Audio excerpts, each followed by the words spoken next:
warahmatullahi wabarakatuh. Saya putra kedua dari Ibu Hajah Yulianingsih, Ali. Saya ingin menceritakan sedikit tentang kehidupan Ibu Hajah Yulianingsih. Saat dulu waktu masih ibu dengan saya meniti karir yang amat sangat minim, mungkin boleh dibilang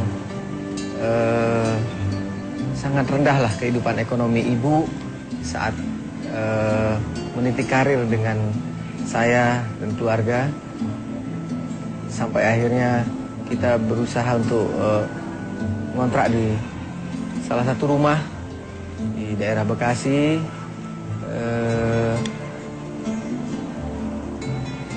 Yang alhamdulillah meskipun masa sulit itu kita alami, ibu tidak henti-hentinya mengulurkan tangannya untuk sedekah. Hingga satu saat, dengan manfaatnya sedekah yang ibu jalani, ibu berhasil membeli sebuah rumah di Jakarta Timur tepatnya. Kita tinggali rumah itu mungkin sudah ada sekitar 3 tahun. Tapi terjadilah kabar yang begitu buruk. Rumah yang kita tinggali, kita huni, ada kabar dari pemerintah setempat akan digusur. Tapi ibu dengan tegar menjalani semuanya, selalu bertahajud hingga di malam hari ya. Sempat ibu menangis. Saya sempat tanya, "Sudahlah Mi, kenapa kita harus begini?" Tapi jawaban ibu singkat ya, kita harus rela. Meskipun ini sakit untuk didengar, akan diambil sama pemerintah. Semoga kita diberikan ganti yang lebih baik dari apa yang pernah kita alami sekarang ini. Dan alhamdulillah, sebelum penggusuran itu jadi, ibu sudah mendapatkan rumah pengganti yang lebih layak, lebih baik dari yang sebelumnya. Alhamdulillah, setelah sedekah yang ibu jalankan baik di kantor ataupun di lingkungan tempat ibu berdomisili, memberikan mukjizat yang luar biasa, hingga akhirnya ibu bisa membeli rumah hingga 3 unit di daerah Bekasi. Dan kita sekeluarga berunding, terutama ibu yang memberikan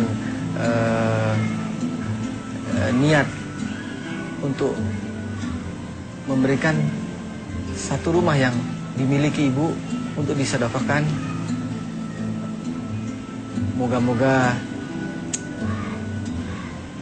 ibu dan kita sekeluarga mendapatkan barokah yang luar biasa setelah memberikan satu rumah yang Yulianingsih. Memang saya berangkat dari nol. Cuman mungkin yang pernah saya diajarkan oleh orang tua saya dan oleh keluarga saya selalu dianjurkan untuk selalu bersedekah. Dan mudah-mudahan mungkin dengan sedekah itu Allah memberikan berkah. Sampai sekarang saya merasakan dengan bersedekah tidak berkurang harta kita, bahkan bertambah. Saya merasakan sedekah, dengan manfaatnya sedekah saya mempunyai anak-anak yang soleh, mempunyai keluarga yang bahagia. Amin. Dan dengan itu kita kalau ada rezeki saya selalu sedekahkan kepada sekeliling kita gitu. Sampai saat ini juga tetangga kita ya, se-RT minimal 1 RT selalu saya untuk yang kurang itu saya sisipkan rezeki untuk mereka.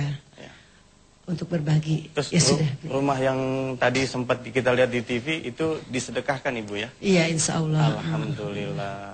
Ini Ustadz, artinya bahwa ketika Ibu Yuli dan mungkin juga banyak jemaah melakukan segala sesuatu nggak hitung-hitungan kepada Allah, dan Allah pun begitu memberikan sesuatu buat kita nggak hitung-hitungan. Terkadang kita suka hitung-hitungan Ustadz. Salah nggak sih kalau kita sedekah supaya dapat sekian, kalau nggak dapat kita suudzon sama Allah? Gimana Ustadz? Yang salah bukan hitung-hitungannya, yang salah seuzonnya. Hitung-hitungannya memang diajarinya begitu, gimana? Manja bil hasanati falahu asyru amsalihha. Siapa yang mau dapat 10, keluarin 1. Ajarannya begitu. Yang nggak benar kapan? Yang nggak benar ketika kita suudzon. Kok agak dibayar, mata lu yang buta. Nggak dibayar bagaimana? Lu lihat dong, melek dong. Ada sesuatu yang lain. Ketika 7 bulan, istrinya ini ya hamil, dia sedekah nih supaya dapat kerjaan. Kata Allah, pekerjaan memang penting, tapi ukuran sedekah kamu hanya bisa menopang anakmu ini lahir dengan selamat. Maka ini dulu diberikan. Nggak ada pokoknya mas sedekah mas sekali dikeluarin, dibayar. Nggak pakai dikeluarin, baru niat aja udah dibayar kok. Subhanallah. Jangan lagi kita udah ngeluarin, baru niat aja nih. Kayaknya saya mau bayarin umroh guru ngaji saya deh. Ih, subhanallah, Allah udah bekerja tuh. Wah, itu alamnya disuruh bekerja. Cariin duit buat dia nih, cariin duit buat dia. Itu baru nawai itu, bos. Bagaimana lagi udah terjadi? Kalau udah terjadi, rasanya belum diganti. Nah, kita kudu ngaji terus. Emang juga gak kelar 1 kali pengajian, makanya kita terus. Biar pada gak suudzon. Sama Allah gak suudzon, sama guru juga gak suudzon. Sama yang kita sedekain juga gak suudzon. Begitu.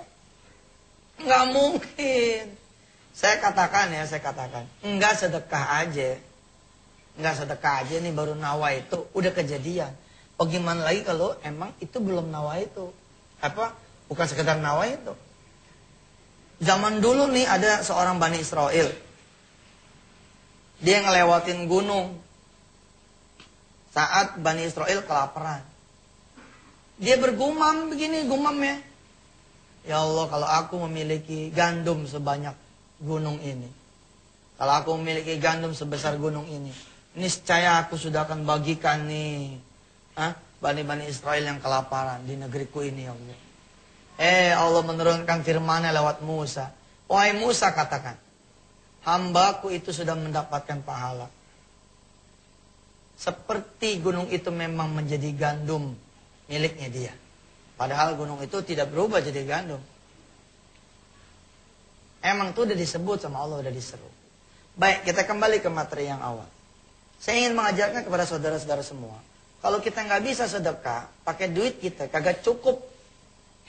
Ya, buat nembak masal kita yang demikian besarnya. Kita kekurangan peluru, pakai pelurunya orang lain. Ya, pakai pelurunya orang lain. Alhamdulillah saya salah satu barokah yang Allah berikan yang paling saya syukuri adalah doa dari orang-orang tua saya dikabul Allah. Apa? Saya jadi ustaz, saya jadi kiai, saya jadi ulama. Walaupun barangkali masih 1/10-nya, masih 1/berapanya dari lumayan deh.